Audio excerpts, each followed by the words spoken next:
ایک دوسرے سے کہا تھا۔ میں اور محسن اس کے سامنے مجرم بن گئے تھے اور ہماری گرفتاری اب یقینی ہو چکی تھی۔ اگر یہ لندن نہ ہوتا، اپنا لاہور شریف ہوتا تو پریشانی کی کوئی بات نہ ہوتی۔ میں آخری وقت تک حوصلہ نہ ہارتا۔ میں آسانی سے قانون کے نمائندے کو نتیجہ خیز مذاکرات پر آمادہ کر لیتا اور ہم باہمی مفاد کو مد نظر رکھتے ہوئے اس قانونی شکل کا مالیاتی حل تلاش کر لیتے۔ عرف عام میں اس کو مکا کہا جاتا ہے۔ فریقین ہنسی خوشی پیار محبت سے 10 منٹ میں قانونی معاملات طے کر لیتے ہیں جو عدالت میں 10 سال میں نہیں طے ہوتے۔ پھر سب اپنی اپنی راہ لیتے ہیں۔ اگر بدقسمتی سے وہاں بھی کوئی فرض شناس پولیس افسر مل جاتا۔ مشہور ہے کہ پولیس اور کسٹم جیسے محکموں میں بھی ایماندار افسر ہوتے ہیں۔ واللہ عالم، تو میرے پاس دوسرا مشکل راستہ تھا۔ میں بقول توتی صاحب کے زورے بازوئے مسلم دکھا کے نکل جاتا، لیکن یہاں صورتحال اس کے برعکس تھی۔ پولیس کی اکثریت اپنی تنخواہ میں گزارا کرنے کی قائل تھی، چنانچہ وہ مکا کی کوشش کو بھی جرم بنا دیتے تھے کہ رشوت دینے کی کوشش کی، حالانکہ جو نذرانہ خلوص اور محبت سے پیش کیا جائے اسے قبول کر لینا چاہیے۔ یہ تو دو طرفہ سودا ہے۔ ہم نے آپ کو رشوت دی، آپ نے ہمیں آزادی دی کہ جاؤ عیش کرو، تم نے کچھ نہیں کیا، رشوت تک نہیں دی۔ دوسرا مشکل طریقہ یعنی زورے بازوئے مسلم دکھا کے نکل جانے کا عملی طور پر خودکشی کے مترادف تھا۔ پولیس پوری طرح مسلح اور مستعد ہوتی ہے، وہ گولی مارنے سے دریغ نہیں کرتے اور ان پر حملہ انتہائی سنگین جرم تصور کیا جاتا ہے۔ یہ بڑی عجیب بات ہے کہ وہاں سے بڑے بڑے بدماش پولیس کا بیج دیکھتے ہی سیدھے ہو جاتے ہیں۔ سارے زمانے میں مار دھاڑ کرنے والے پولیس مین پر ہاتھ نہیں اٹھاتے۔ یہ صرف خوف کی بات نہیں، غالباً مجرم بھی قانون کا تھوڑا بہت احترام ضرور کرتے ہیں۔ اس وقت ایک پولیس افیسر نے صورتحال کو کنٹرول کر رکھا تھا تو دوسرا کار میں بیٹھا ہوا سب کچھ دیکھ رہا تھا۔ اگر میں جیرا کرنے والے کو ناک آؤٹ کرتا تو دوسرا دور ہی سے مجھے شوٹ کر دیتا۔ فرار کے لیے ڈاکٹر کی کار موجود تھی، مگر پولیس کار سے ریس میں کوئی نہیں جیت سکتا۔ اس کی وجہ پولیس کا مرکزی طور پر مربوط نظام ہے۔ کوئی فرار ہونا چاہے تو ایک پیغام ہر جگہ موصول ہو جاتا ہے اور شہر کے تمام راستوں سے پولیس کی گاڑیاں ایک سمت میں روانہ ہو جاتی ہیں۔ وہ فرار کے راستے بند کرتے ہوئے فرار ہونے والے کو کہیں بھی ہر طرف سے محصور کر کے پکڑ لیتے ہیں۔ ان سب باتوں کو ذہن میں رکھتے ہوئے میں نے کہا، اچھا آفیسر، اب تم بتا دو کہ کیا چاہتے ہو۔ کیا یہ بتانے کی ضرورت ہے؟ اس نے تن سے کہا، تم بے وقوف آدمی نہیں ہو، خود کو قانون کے حوالے کر دو۔ اگر تم بے گناہ ہو تو تمہیں کوئی خطرہ نہیں، ہم مطمئن ہو جانے کے بعد تمہیں چھوڑ دیں گے۔ میں نے کہا، لیکن اس مریض کا کیا بنے گا؟ اگر یہ واقعی مریض ہے تو اسے ہاسپٹل منتقل کر دیا جائے گا۔ تھامس ہاسپٹل میں اس کا پورا ریکارڈ ہے اور وہاں ڈاکٹر فریزر بھی ہیں۔ میں نے کہا، لیکن ایک بات بتانا اب ناگزیر ہو گیا ہے، یہ مریض ایک خطرناک مجرم ہے، بین الاقوامی سطح کا دہشت گرد رہا ہے اور اب بھی پاکستان میں ایک مافیا کو کنٹرول کرتا ہے۔ ہم اس کے تعاقب میں تھے اور اب اسے گرفتار کر کے واپس لے جا رہے ہیں۔ اس کی آنکھیں حیرت سے پھیل گئیں۔ کیا تم پولیس سے تعلق رکھتے ہو؟ نہیں، لیکن پولیس کی ایک مددگار تنظیم ہے MRS۔ موسی نے کہا، MRS؟ اس سے کیا بنا؟ وہ تم نہیں سمجھ سکو گے۔ یہ رضاکار تنظیم ہے جو معاشرے میں لا قانونیت کے خلاف جہاد کرتی ہے اور ایسے مجرموں سے اپنے طور پر نمٹتی ہے جن کے سامنے قانون بے بس ہو۔ تم یقیناً یہ بات سمجھ سکتی ہو، کیونکہ ایسے چالاک اور بااثر مجرم ہر ملک اور ہر معاشرے میں پائے جاتے ہیں جو قانون کو غیر مؤثر بنا دیتے ہیں، خرید لیتے ہیں، بے بس کر دیتے ہیں، یہاں تک کہ بدل دیتے ہیں۔ یہ بھی ایک ایسا ہی مجرم تھا۔ اگر ہم اسے نہ پکڑتے اور اس کے خلاف ثبوت اکٹھے نہ کرتے تو شاید یہ کبھی ہاتھ نہ آتا۔ ہمارے ملک میں اسکاٹ لینڈ یارڈ جیسے ادارے نہیں ہیں، اور ہوتے تب بھی ایسے لوگوں کو فرق نہ پڑتا۔ موسی نے بڑے اعتماد سے کہا۔ وہ کچھ متاثر ہوا اور کچھ حیران۔ مگر یہ تو مرنے والا ہے، تم نے بتایا۔ میں نے غلط نہیں بتایا، یہ اس وقت پکڑا گیا جب اس کے پکڑے جانے کا کوئی فائدہ نہیں تھا۔ اگر اس کے سارے جرائم پر اسے عدالت میں پیش کیا جاتا تو ہمارے ملک کے قانون کے مطابق اسے ہر جرم پر سزائے موت دی جاتی، لیکن جس شخص کا 2 مہینے سے زیادہ زندہ رہنا ممکن ہی نہ ہو اسے کون سزائے موت دے سکتا ہے؟ 2 مہینے میں تو ہمارے عدالتی نظام کا پہیہ حرکت بھی نہیں کرتا۔ اپیل اور آخری اپیل کے مسترد ہونے میں 2 سال سے کم نہیں لگتے۔ چنانچہ اب یہ چاہتا تھا کہ ہم اس سے سودا کر لیں۔ یہ ہر قیمت دینے کو تیار تھا اگر اس کو پولیس کے حوالے نہ کیا جائے، لندن میں رہنے کی اجازت دی جائے اور پاکستان سے اس کے بیوی بچوں کو بلا لیا جائے۔ مگر ہم نے اس کی آفر قبول نہیں کی۔ ہم اسے اپنے خرچ اور انتظام پر واپس پاکستان لے جا رہے تھے۔ اس نے ساری لایا، اگر یہ سب درست ہے تو پھر تمہیں پولیس اسٹیشن جا کے وضاحت کرنے میں اعتراض نہیں ہونا چاہیے۔ میں نے کہا، ہم قانون سے تعاون کرنے والے لوگ ہیں اور کبھی اپنی قانونی حدود سے تجاوز بھی نہیں کرتے، تو صرف قانون کی مدد کے لیے۔ اعتراض کا سوال ہی پیدا نہیں ہوتا۔ محسن نے کہا تمہیں یہ جان کر خوشی ہوگی کہ ہم نے 4 سال اسی لندن شہر میں تعلیم حاصل کرتے گزارے تھے۔ یہاں ہمارے بہت سے مستند حوالے ہیں، بہت سے لوگ ہمیں جانتے ہیں، فرانچ ہم نے یہیں رہ کے سیکھی تھی۔ خوشی مجھے اس وقت ہوگی جب یہ سچ ثابت ہو جائے گا۔ تمہاری وہ ایمبولینس سب تک کیوں نہیں آئی؟ میں کیا کہہ سکتا ہوں؟ جو شخص مجھے یہاں انتظار کرنے کے لیے کہا گیا تھا وہ غائب ہے۔ ممکن ہے اس نے پولیس کو دور سے دیکھ لیا ہو۔ مطلب یہ کہ وہ اب نہیں آئے گا۔ ایسی صورت میں ہم پولیس کی ایمبولینس منگوا سکتے ہیں۔ وہ بولا تم میرے ساتھ آؤ اور دیکھو چالاک بننے کی کوشش مت کرنا۔ تمہیں یہ جملہ بولنے کی عادت ہو گئی ہے۔ میں نے پولیس کار کی طرف چلتے ہوئے کہا تم شریف آدمی سے اور بدماش سے ایک ہی لہجے میں بات کرتے ہو۔ قانون میں 2 لہجے شریفانہ اور غیر شریفانہ نہیں ہوتے، اس نے سپاٹ لہجے میں کہا، اور نہ ہم کسی کی صورت سے یا باتوں سے متاثر ہوتے ہیں۔ مجھے اور محسن کو پولیس کار میں بٹھانے کے بعد اس نے ڈرائیونگ سیٹ پر بیٹھے ہوئے شخص سے کہا ایک ایمبولینس کال کرو، اسے یہ لوکیشن دو۔ ایک خطرناک مریض کو فول پروف پولیس کسٹڈی میں تھامس ہاسپٹل شفٹ کرنا ہے۔ ایمبولینس کے آنے تک وہ ایک لمحے کے لیے بھی ہماری طرف سے غافل نہیں ہوا۔ یہ معلوم ہو جانے کے بعد کہ وہ فرانچ سمجھتا ہے، میں نے محسن سے اردو میں بات کرنا مناسب سمجھا۔ مجھے یہ شخص نیک اور رحم دل لگتا ہے شیروانی صاحب، بجائے ارشاد یہ تھانے لے جا کے ہماری خاطر تواضع کرے گا، ہم سے رو رو کے اپنی بے مروتی پر معافی مانگے گا، اور پھر ہمیں تحفے طائف دے کر اپنی کار میں رخصت کرنے ایئرپورٹ آئے گا۔ میرا مطلب ہے کہ اسے ہم پر ابھی تک یہ شک نہیں کہ ہم خود بھی مفرور مجرم ہیں اور حدود برطانیہ میں غیر قانونی طور پر قیام پذیر ہیں، لیکن اسے معلوم ہو جائے گا۔ محسن بولا جب تک اسے کچھ پتہ چلے ہمارے پاس ایک چانس ہے، ہم اسے تفصیل سے چودھری دلاور کے جرائم سے آگاہ کریں، یہ بتائیں کہ ہمارا اس کو یہاں آ کے پکڑنا اور اپنے ساتھ لے جانا کیوں ضروری تھا۔ ہم ڈاکٹر شیلی کا حوالہ دے سکتے ہیں اور اس کے قتل سے پہلے چودھری دلاور نے جو دورے قتل کی واردات کی تھی اس کے چشمدید گواہ کو بلوا سکتے ہیں۔ محسن نے کہا اگر ہم یہاں کے قانونی معاملات میں ملوث ہو گئے تو پھر پھنس جائیں گے۔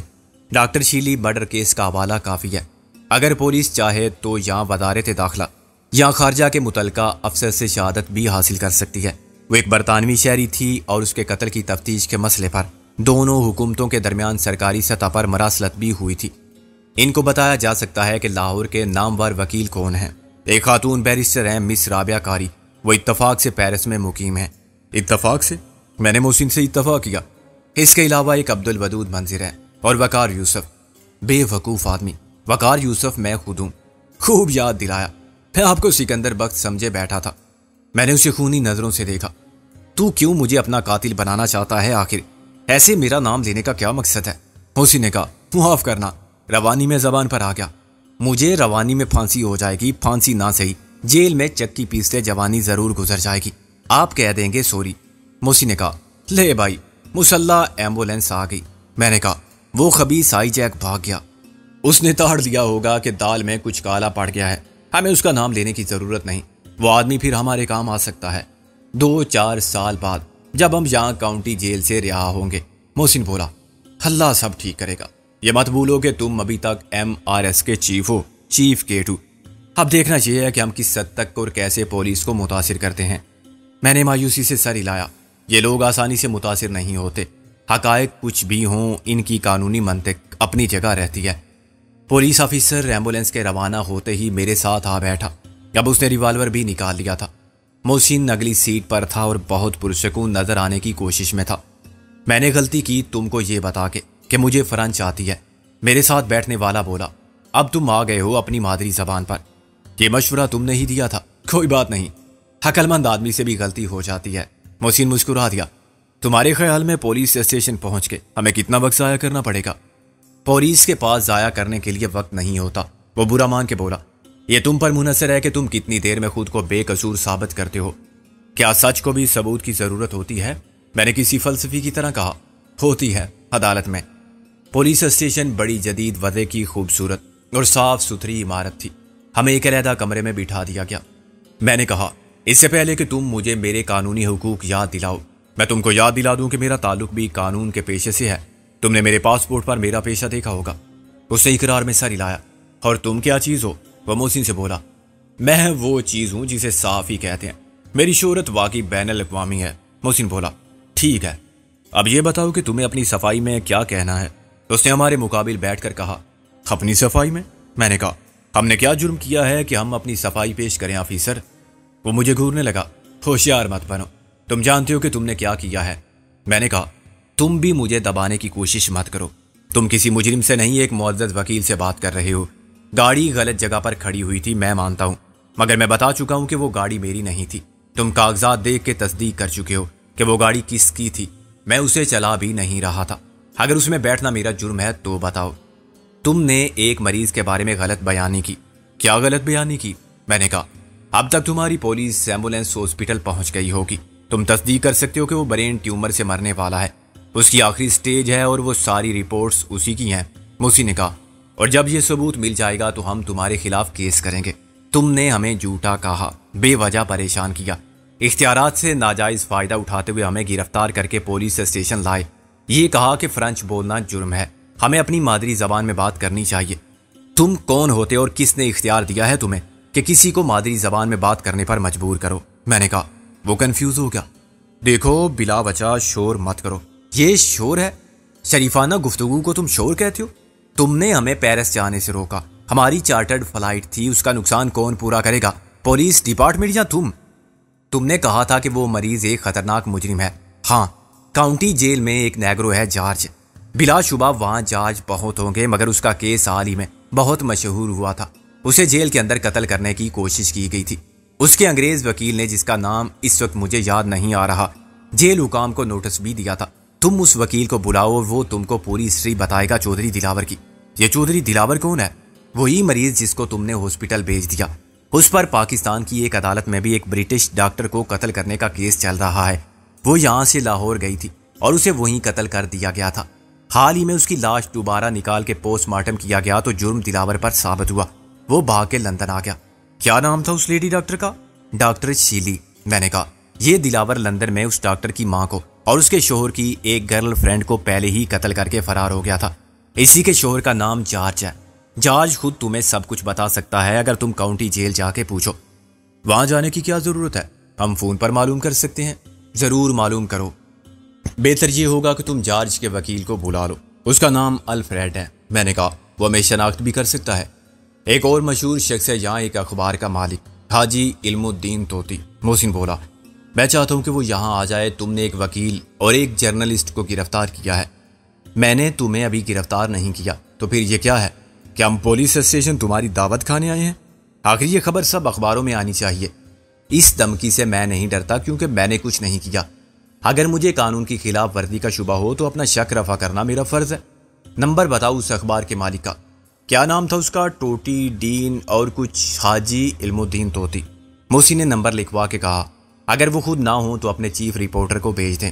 میں نے کہا ایک نمبر اور لکھو، پیرس کا نمبر ہے۔ کیا خاتون بیرسٹر رابعہ قاری موجود ہیں؟ اتفاق سے۔ بالکل اتفاق سے، موسی نے سر ہلایا۔ وہ پاکستان کی ٹاپ رینکنگ لائر ہیں۔ میں نے کہا اس قدر افراتفری کی کیا ضرورت ہے؟ تمہیں پھانسی تو نہیں دی جا رہی ہے یہاں؟ پولیس سارجنٹ بولا اگر تم اپنی پوزیشن کلیئر کر سکتے ہو اور میں مطمئن ہو جاتا ہوں تو تم جا سکتے ہو۔ اوکے، پہلے تم ہاسپٹل فون کرو۔ میں نے کہا مگر میری بات ختم ہونے سے پہلے فون کی گھنٹی بجنے لگی۔ اس نے ریسیور اٹھا کر کہا ہیلو۔ ہاں، تھامس ہاسپٹل سے۔ ہاں بولو۔ میں نے اور محسن نے پر امید نظروں سے ایک دوسرے کی طرف دیکھا۔ سارجنٹ اپنے ماتحت سے بات کر رہا تھا اور بیچ بیچ میں ساری لا کے کوئی سوال بھی پوچھ رہا تھا۔ چند منٹ کے بعد اس نے ریسیور رکھ دیا اور ہمیں دیکھنے لگا۔ اپنی شکست پر ندامت کے آثار اس کی آنکھوں سے عیاں تھے۔ کیوں؟ کیا معلوم ہوا؟ میں نے کہا تمہاری بات کی تصدیق ہوگی، اس مریض کی حالت واقعی نازک ہے۔ ہاسپٹل والوں نے اسے داخل کرنے سے انکار کر دیا ہے۔ وہ کہتے ہیں کہ اب ہم کچھ نہیں کر سکتے، اس کو ریڈیو تھراپی کی ضرورت ہوگی۔